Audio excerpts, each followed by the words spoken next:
नमस्कार, उत्तराखंड के खास बुलेटिन अपने उत्तराखंड में आप सभी का स्वागत है और मैं हूं आपके साथ ऋतुश्री पथरिया। नजर डालेंगे उत्तराखंड की तमाम और अहम खबरों पर। सीएम पुष्कर सिंह धामी ने ट्वीट कर कहा कि आधुनिक भारत के शिल्पकार पीएम मोदी ने आज देश को पहली नमो भारत रैपिड ट्रेन की सौगात दी है। आने वाले समय में देश के अन्य प्रांतों में भी इसकी शुरुआत होगी। साथ ही कहा कि निश्चित तौर पर इस प्रकार की आधुनिक ट्रेनों के संचालन से देश के विकास को नई गति मिलेगी।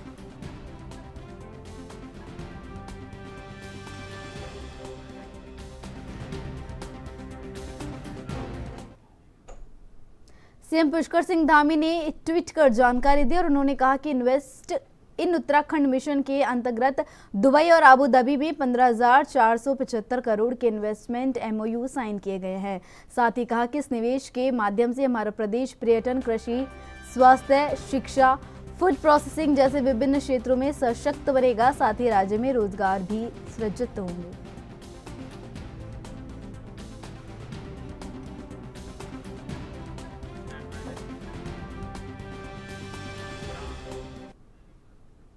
मुख्यमंत्री पुष्कर सिंह धामी ने नई दिल्ली में मीडिया से वार्ता करते हुए कहा कि उत्तराखंड ग्लोबल इन्वेस्टर समिट के तहत पहले लंदन, बर्मिंघम, दिल्ली में तथा अभी दुबई और आबू धाबी में विभिन्न निवेशक समूहों के साथ बैठक हुई है। पर्यटन, स्वास्थ्य, शिक्षा, फर्मों, कृषि, एग्रो के निवेश क्षेत्र में निवेशकों से काफी करार हुए हैं। निवेशकों का उत्तराखंड आने के लिए और निवेश में के लिए मन में आकर्षण है।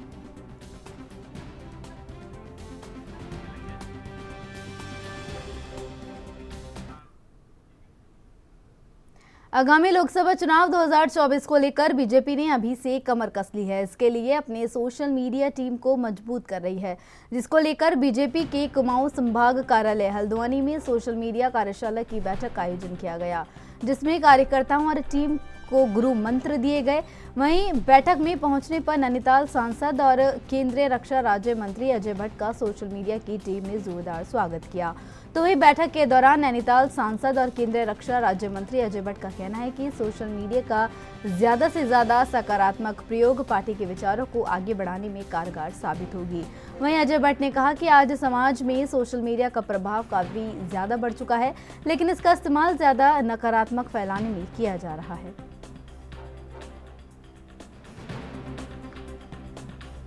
सोशल मीडिया आज बहुत प्रभावशाली हो गया है।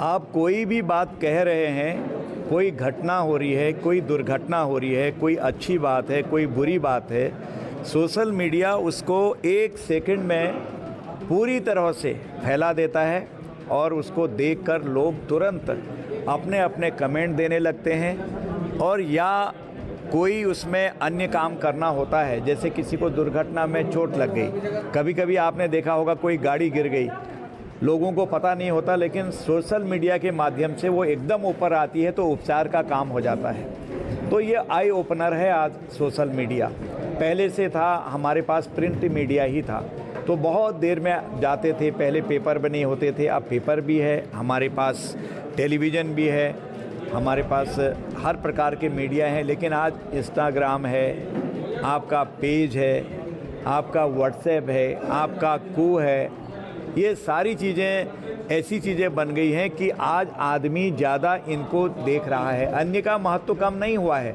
लेकिन तुरंत अगर जानना चाहता है, चलते चलते, बैठते बैठते, उठते उठते कहीं पर भी हो, तो आदमी सोशल मीडिया को देखने का आदी हो गया है, ताकि करंट टॉपिक क्या हो रहा है देश में, दुनिया में, अपने क्षेत्र में, अपने मोहल्ले में, और तो और अपने अड़ोस पड़ोस की बातें भी कई लोगों को सोशल मीडिया से आज पता लग जाती हैं। यानी कि सोशल मीडिया अपनी बात को पहुंचाने का सशक्त माध्यम है। और साथ में अगर कहीं पर आपको किसी के विपरीत मर्यादा में रहकर कोई कमेंट करना है, कोई गलत चीज़ें आप देख रहे हैं, तो उसके बारे में भी सोशल मीडिया सक्रिय भूमिका निभाकर लोगों के आई ओपनर का काम करता है। इसलिए ये बहुत ही महत्वपूर्ण आज हो गया है, चाहे चुनाव हो, चाहे मेडिकल क्षेत्र में हो, चाहे अन्य साइंस के क्षेत्र में हो, तो हर क्षेत्रों में सोशल मीडिया अत्यधिक प्रभावी आज है। इसलिए इसकी ओर हम लोगों को बहुत ही ध्यान देना चाहिए। हमारा भी विंग होता है पार्टी के अंदर, हर जिलेवार और मंडल शहर हर जगहों पर अब तो अब ग्राम सभाओं के अंदर भी सोशल मीडिया एक्टिव हो गया है। जिन गांवों से समाचार आने में 2-3 दिन लगते थे, आज इतना सशक्त माध्यम है कि तुरंत सोशल मीडिया और अपने ग्रुप में हम डालते हैं कहीं पर भी, तो वहाँ की घटना, दुर्घटना, अच्छी बात, बुरी बात का 1 सेकंड में पता लग जाता है। राजधानी देहरादून में दिसंबर में होने वाले इन्वेस्टर्स समिट को लेकर तैयारियां जारी है। सभी विभागों ने अपने अपने स्तर से शहर को स्वच्छ और सुंदर बनाने को लेकर प्रयास तेज कर दिए हैं। पीडब्ल्यूडी, ऊर्जा विभाग, जिला प्रशासन, सभी विभागों की ओर से सकारात्मक प्रयास किए जा रहे हैं। शहरी विकास मंत्री ने बताया कि जल्द ही सभी कार्य पूरे कर लिए जाएंगे। उन्होंने बताया कि राज्य में इंफ्रास्ट्रक्चर और रोजगार को बढ़ाने के लिए सरकार लगातार काम कर रही है और मुख्यमंत्री लगातार इसके लिए विदेश का दौरा कर रहे हैं।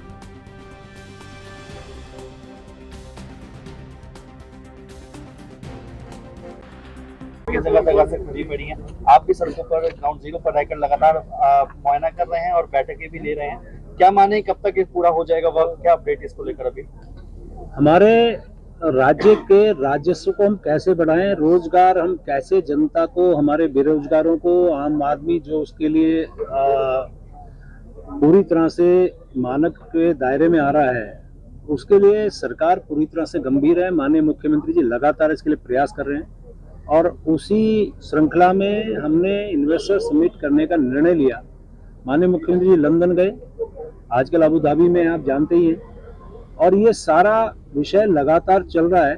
लेकिन जैसा आपने कहा कि उसके लिए इन्वेस्टर समिट सामने है और हमारे यहाँ की सड़कें आप देखिए, उसमें काम लगातार चल रहा है और हम ये उम्मीद कर रहे हैं इन्वेस्टर समिट से पहले उन सड़कों का जो जहाँ गड्ढे हैं उनको भरेंगे, जो निर्माण कार्य है उनको तेजी लाके उनको पूरा करने का काम हम करेंगे, ताकि आने वाले टाइम पे, अब आप देखिए मेरा ही विभाग है एमडीडी, उसमें हर्रा वाले से लेके यहाँ तक फसाड का कार्य लगभग अब शुरू कर रहे हैं हम लोग, टेंडर हो गया है, सड़कों का काम करेंगे। यानी कि जो हमारा अतिथि आएगा, जो बाहर से आएगा, उसके स्वागत के लिए हम पूरे देवभूमि को पूरी तरह से हम तैयार करेंगे और खुद भी तैयार होंगे। बीजेपी के प्रदेश प्रवक्ता वीरेंद्र सिंह बिष्ट ने मीडिया से बातचीत करते हुए कहा कि आगामी लोकसभा चुनाव से पहले बीजेपी राज्य के हर विधानसभा क्षेत्र में पंच परमेश्वर सम्मेलन आयोजित करेगी। इस सम्मेलन में हर बूथ के 5 प्रमुख पदाधिकारी शामिल होंगे। इनके जरिए पार्टी चुनाव में जीत की रणनीति तैयार करने जा रही है। उन्होंने बताया कि प्रदेश में बीजेपी 12,000 बूथ बनाए हैं। 2024 के लोकसभा चुनाव में सभी 5 सीटों पर जीत का लक्ष्य रखा है। इसके तहत पार्टी जमीनी स्तर पर कार्यकर्ताओं को सक्रिय करने में भी जुटी हुई है।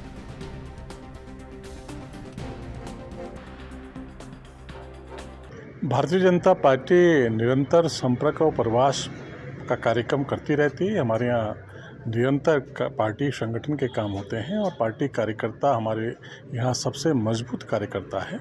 अभी आने वाले दिनों में भारतीय जनता पार्टी के बूथ स्तर के जो हमारे पंच परमेश्वर सम्मेलन होने वाले हैं, इसमें हमारा जो बूथ का अध्यक्ष है, हमारी महिला मोर्चा की अध्यक्षा है, युवा मोर्चा की अध्यक्षा है, हमारा बूथ का सचिव है और BLA2, इनको मिलाकर पंच परमेश्वर हमने स्थापित किए हैं। इनके सम्मेलन होंगे। इनमें पार्टी की जो विचारधारा है, पार्टी के जो कार्यक्रम है और जो सरकार जो काम कर रही है, उनको जन जन तक पहुंचाना हमारा मकसद है। हम लोकसभा चुनाव में इन 5 लोकसभा सीटों को पुनः जीतने वाले हैं और मजबूती के साथ हमारा संगठन उत्तराखंड राज्य में लोकप्रिय है और सबसे बड़ा संगठन अगर किसी का है तो भारतीय जनता पार्टी का। उत्तराखंड में जेंडर आधारित बजट को लेकर प्रदेश सरकार लगातार कवायद में जुटी हुई है। हर बजट में महिलाओं के उत्थान और उनके विकास को लेकर सरकार की ओर से प्राथमिकता दी जा रही है। इसी के तहत राजधानी देहरादून में कैबिनेट मंत्री प्रेमचंद अग्रवाल की अध्यक्षता में सभी विभागों की 2 दिवसीय सेमिनार का आयोजन किया जा रहा है। इस सेमिनार के जरिए सभी विभाग महिलाओं के उत्थान और उनके विकास को लेकर प्राथमिकता तय करते हुए अपना पक्ष रखेंगे। इसके बाद आगामी बजट की रूपरेखा जब तय की जाएगी, तब इन सभी विभागों के द्वारा दिए गए सुझावों को प्राथमिकता में रखा जाएगा। प्रदेश के वित्त मंत्री प्रेमचंद अग्रवाल ने कहा कि अभी इस सेमिनार का उद्घाटन हुआ है और 2 दिनों तक सभी विभागों की ओर से जो प्राथमिकता तय की जाएगी, उसके बाद आगे की नीति और रणनीति तैयार होगी। उन्होंने कहा कि जब भी कोई नियम बनाए जाते हैं या कोई नीति तय की जाती है तो उससे पूरी तरह से जांच और परखा जाता है।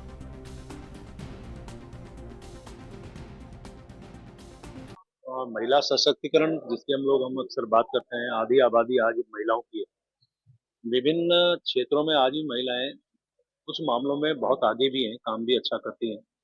ऐसे में हमारे देश की सरकार, माननीय मोदी जी सरकार, यहाँ दामी जी सरकार, समावेशी विकास की हम लोग बात करते हैं, तो उसमें जेंडर बजट में क्या हम प्रावधान कर सकते हैं, कैसे हम और अच्छा सुधार ला सकते हैं, उसके लिए 2 दिवसीय ये कार्यशाला यहाँ आज आयोजित की गई है। मैंने कहा है अपने तमाम अधिकारियों से कि सब लोग यहाँ जो 2 दिन के कार्यशाला के अंदर जो अच्छे सुझाव आएंगे उनको नोट करें, कैसे उसको हम इम्प्लीमेंट करेंगे, ये उसमें हम लोग सुनिश्चित करें।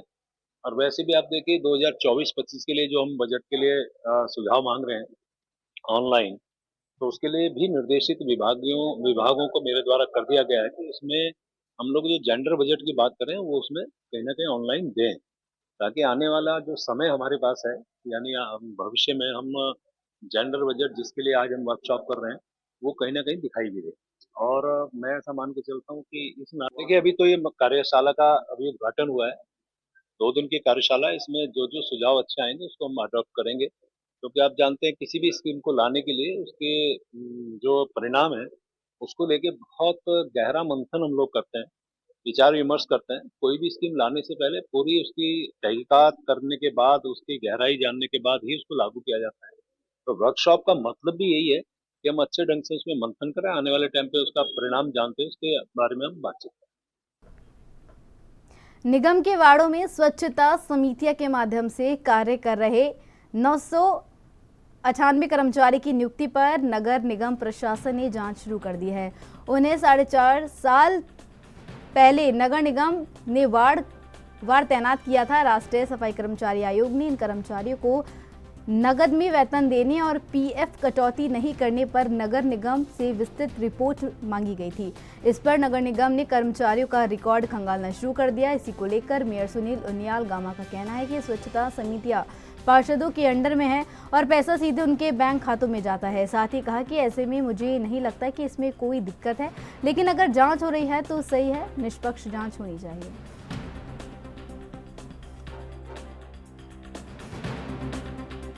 कर्मचारी हमारी जो स्वच्छता समितियां हैं वो पार्षदों के अंडर में हैं और अब तो मुझे लगता है कि जांच का विषय कोई नहीं है, क्योंकि जितने भी कर्मचारी हैं उनको उनके खाते में पैसा जाता है, बैंक से जो है उनको भुगतान होता है।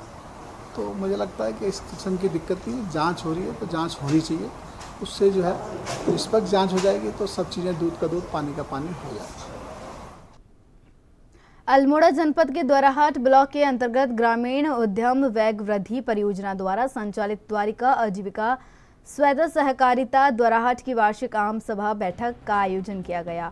आयोजित वार्षिक आम सभा बैठक में सहकारिता द्वारा विगत वर्ष 2021-22 और 2022-23 में किए गए कार्यों का संक्षिप्त विवरण सहकारिता समन्वयक मनमोहन सिंह नेगी द्वारा प्रस्तुत किया गया।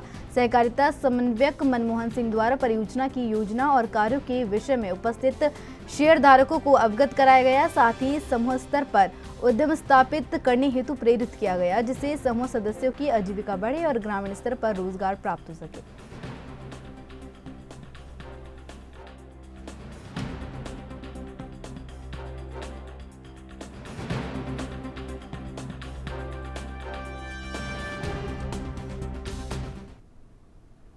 उत्तराखंड में कांग्रेस ने प्रेस वार्ता कर राज्य और केंद्र की सरकारों पर हमला बोला। उन्होंने कहा कि हल्द्वानी के दृष्टिबाधित नाबालिग छात्राओं के साथ यौन उत्पीड़न करने वाले 65 वर्षीय श्याम धनक पर राज्य सरकार मौन क्यों है। दसौनी ने कहा कि नवरात्रि में बालिकाओं के सम्मान से जुड़ी बड़ी बड़ी बातें करने वाली सत्तारूढ़ दल की महिला नेत्रियों को सांप सूंघ गया है और सबसे बड़ा सवाल ये है कि महिला और बाल विकास मंत्री महिला होने के बावजूद इस पूरे प्रकरण पर सन्नाटे में क्यों है। गरिमा दसौनी ने कहा कि श्याम धनक जैसा विकृत मानसिकता का व्यक्ति जो दृष्टि बाधित संस्था में नाबालिग बच्चियों के साथ अश्लीलता की सारी हदें पार कर चुका है। इसकी शिकायत मिलने के बावजूद हल्द्वानी पुलिस 1.5 महीने तक फाइल को दबाकर क्यों बैठी रही और राज्य सरकार इस मामले को गंभीरता से क्यों नहीं ले रही है।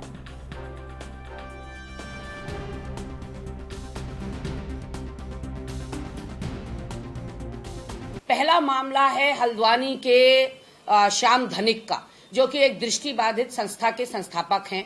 113 बच्चे वहां पर पढ़ते हैं और सभी की उम्र 18 वर्ष से कम है। वहां विकलांग बच्चे पढ़ते हैं, कुछ मूक बधिर हैं, कुछ दृष्टिबाधित हैं और रसूखदार लोगों के साथ इसके गहरे संबंध हैं। श्याम धनिक जो कि 65 साल का एक बुजुर्ग है, वो कई वर्षों से दृष्टिबाधित छात्रों के साथ यौन उत्पीड़न कर रहा था, लेकिन उसके ऊपर कार्रवाई नहीं हो रही थी। अफसर गहरी कुंभकर्ण की नींद में सोए हुए थे। एक बच्ची ने साहस जुटाया जिसके साथ दुराचार श्याम धनिक ने किया। उसने पत्र लिखा पुलिस विभाग को और उसमें 2 अपनी सहेलियों के नाम भी उसने लिखे, लेकिन पुलिस विभाग को 1.5 महीना लग गया श्याम धनिक की धर दबोच करने में। उनको 1.5 महीना लग गया। 1.5 महीने तक उन्होंने फाइल दबा कर रखी। इतना गंभीर जबकि आक्षेप उस बच्ची ने हिम्मत करके लगाया था। और सवाल यहां बड़ा ये उठता है कि आज चौथी बच्ची से भी पूछताछ हो गई और चौथी ने भी पुष्टि कर दी है कि हाँ, ये यौन दुराचार करता था। कर्मचारी ने भी पुष्टि कर दी है संस्था के कि वाकई श्याम धनिक इस तरह का अनाचार यहां बच्चियों के साथ कर रहा था। उसके बावजूद आप देखिए कि कितनी मोटी खाल है महिला एवं बाल विकास मंत्री की, जो कि स्वयं एक महिला है। एक शब्द पिछले 4 दिन से उत्तराखंड हिला हुआ है इस गंभीर प्रकरण से।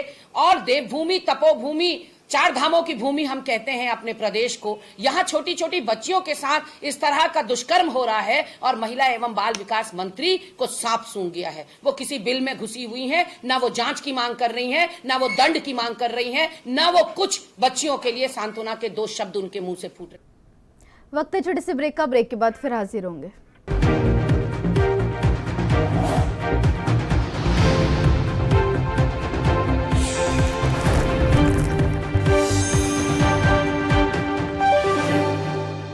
और वही ब्रेक के बाद आप सभी का फिर से स्वागत है। बढ़ते हैं खबरों की ओर। हल्द्वानी पहुंचे सचिव विनोद कुमार सुमन ने सर्किट हाउस में अधिकारियों के साथ विकास कार्यों की समीक्षा बैठक की। विनोद कुमार सुमन ने जिले में चल रहे सभी विकास कार्यों का पावर प्रेजेंटेशन के माध्यम से समीक्षा बैठक की। साथ ही अधिकारियों को मुख्यमंत्री घोषणाओं के कार्यों पर तेजी से काम करने के निर्देश दिए।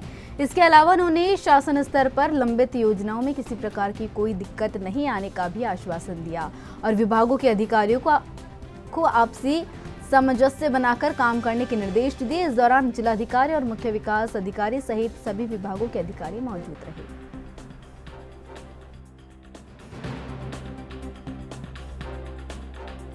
मुख्यमंत्री जी घोषणाएं कर दे रहे, लेकिन फाइलें शासन में अटकी हुई है।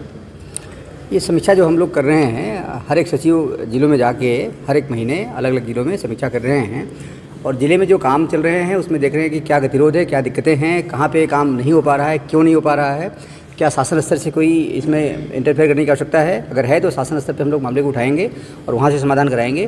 प्रयास ये किया जाएगा कि ज़िले में जो काम चल रहे हैं विधिवत चलें, अच्छे तरीके से चलें, गतिशीलता के साथ चलें, क्वालिटी मेंटेन करके चलें। सर, बजट की कोई दिक्कत तो नहीं? बजट की दिक्कत नहीं है। अगर जैसे अभी सिंचाई के लिए गूलों के लिए कुछ बात आई है तो हमने कहा कि आपदा में पैसा मिलता है, उसमें जो गूल क्षतिग्रस्त होती हैं तो उसके लिए पैसा मिल जाएगा, बट वो प्रस्ताव जो हो ठीक ठाक हो और वास्तव में वहाँ पानी उपलब्ध हो, खाली खाना पूर्ति के लिए। सड़कों की एक बहुत बड़ी समस्या हल्द्वानी में है, उसको लेकर किस तरह के निर्देश? किसके लिए? सड़कों की बेहतर सड़कें हल्द्वानी के अंदर। सड़कों के लिए कुछ प्लान बन रहा है और रिंग रोड के लिए भी बात चल रही है। अब बाकी तो जो दिक्कतें हैं वो सब दूर किया जाएगा, सबके संज्ञान में है, सब मिलजुल के प्रयास करेंगे। निर्देश क्या है कार्यों के? नहीं, इसमें सड़कों में जो दिक्कतें हैं उसकी समीक्षा हो रही है, कुछ प्लान प्रस्तुत किया गया है, उसको देखा गया है और जो दिक्कतें हैं उसको दूर किया जाएगा। जनपद चमोली के मल्लारोपा में मां भगवती के मंदिर में ग्रामीणों ने भव्य पूजा अर्चना की। वहीं भगवती देवी के ऋतु फलों और अनाजों का भोग लगाया गया। वहीं मंदिर में भी बड़ी संख्या में श्रद्धालु दर्शन करने पहुंचे। वहीं ग्रामीण देवेंद्र बर्तवाल, पंकज बर्तवाल ने कहा कि संपूर्ण ग्रामवासियों द्वारा यह पूजा अर्चना विश्व सुख शांति के लिए की जा रही है। नवरात्रि में मां दुर्गा के प्रथम स्वरूप मां शैलपुत्री की पूजा की जाती है। हिमालय की पुत्री होने के कारण माता रानी को शैलपुत्री कहा जाता है। धार्मिक मान्यताओं के अनुसार मां शैलपुत्री की पूजा अर्चना करने से मान सम्मान में वृद्धि व उत्तम सेहत प्राप्त होती है। मां शैलपुत्री को सफेद वस्त्र अति प्रिय होते हैं।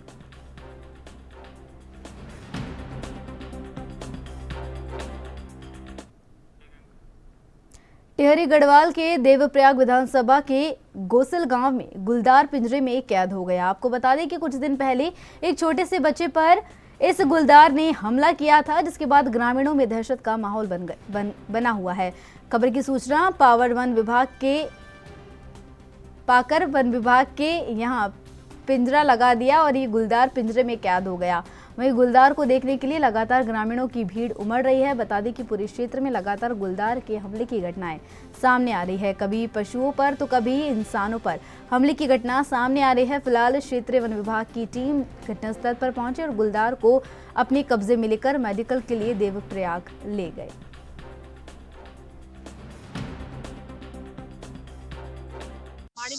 राज्य के अंतर्गत गोसल गांव में एक गुलदार द्वारा 4 अक्टूबर शाम लगभग 5:45 बजे के आसपास एक घटना हुई थी, जहां पे एक बच्चे पर अटैक किया गया था। अगले ही दिन 5 तारीख से हमें जो है पिंजरा लगाने की परमिशन जैसे ही मिली, हमने 5 तारीख को ही अपने यहाँ पे पिंजरा लगा दिया था और मौके की स्थिति को और गंभीरता को समझते हुए हमने दो पिंजरे लगाए थे।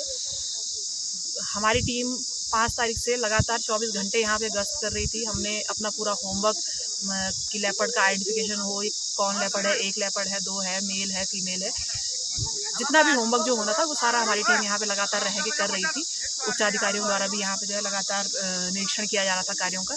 तो आज उसकी हमें सफलता मिली है। आज 18 तारीख सुबह लगभग 5 बजे के आसपास जो है गुलदार पिंजरे में आया है, जो कि एक काफ़ी बड़ी सफलता है हमारी टीम के लिए भी। और इसमें हमें हर तरह का सहयोग जो है जनता से भी मिला, प्रधान जी से भी मिला और अन्य जनप्रतिनिधियों द्वारा भी पूरा सहयोग किया गया। और आज जो है लेपर्ड हमने उसको कैप्चर कर लिया और अभी इसका जो है स्वास्थ्य का परीक्षण करते हुए आगे की जो भी स्थिति होगी वो फिर डॉक्टर साहब जो भी बताते हैं कि क्या स्थिति है गुलदार की, तो उसके हिसाब से फिर इसको संभावित है कि इसको रेस्क्यू सेंटर दिया जाए। देहरादून में सर्दी के मौसम की शुरुआत हो चुकी है और कुछ दिनों बाद सर्दी का सितम शुरू हो जाएगा। ऐसे में ठंड से निपटने और गरीब और बेसहारा लोगों के लिए अलाव की पूरी व्यवस्था का प्रबंध कर लिया गया है। जिलाधिकारी सोनेका की माने तो उनकी ओर से हर बार गाइडलाइन जारी की जाती है और उनका पालन भी किया जाता है। उन्होंने बताया कि पहले ही व्यवस्था पर मंथन किया जाएगा। इसके साथ रेन बसेरे में पानी, बिस्तर और टॉयलेट्स की व्यवस्था भी की जाएगी।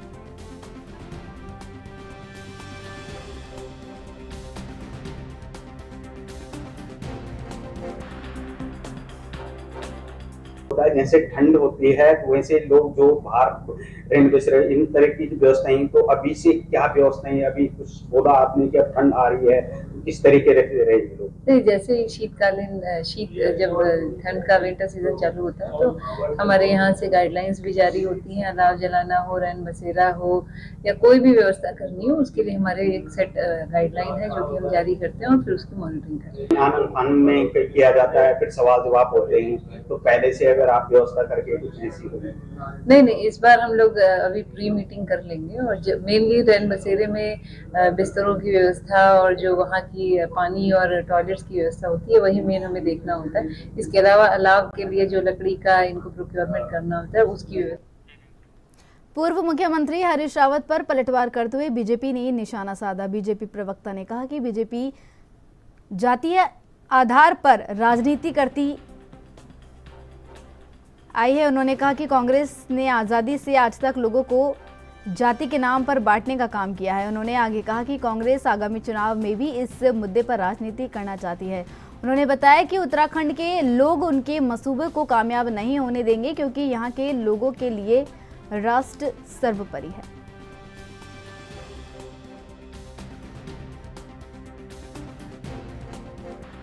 कांग्रेस पार्टी जाति के आधार पर खड़ी पार्टी है। कांग्रेस ने 55-60 सालों तक इस देश में जो राज किया है हमेशा जाति का नारा दिया है। उसने लोगों को बांटकर राजनीति करी है, उसने लोगों के अंदर नफरत फैलाकर राजनीति करी है, लोगों को बांटने का काम किया है। कांग्रेस ने तुष्टीकरण की बात करी है। वो उत्तराखंड राज्य में भी आने वाले चुनाव में जातिगत मुद्दे को उठाकर राजनीति करना चाहती है, लेकिन उत्तराखंड राज्य के लोग उनके इस प्रयास को सफल नहीं होने देंगे। यहाँ देशभक्ति सर्वोपरि है, राष्ट्र सर्वोपरि है। यहाँ उत्तराखंड के जन जन में देश प्रेम और उमड़ाव पड़ा है। लोग जो है देश को पहले मानने वाले लोग हैं। यहाँ सभी जातियों के अंदर जो भारतीय जनता पार्टी का नारा है, सबका साथ सबका विकास और सबके सहयोग से हम आगे बढ़ने वाले कार्यकर्ता हैं। तो मेरे साथ उत्तराखंड की खबरों में बस इतना ही। तमाम अहम खबरों के लिए देखते रहिए ANV न्यूज़। नमस्कार।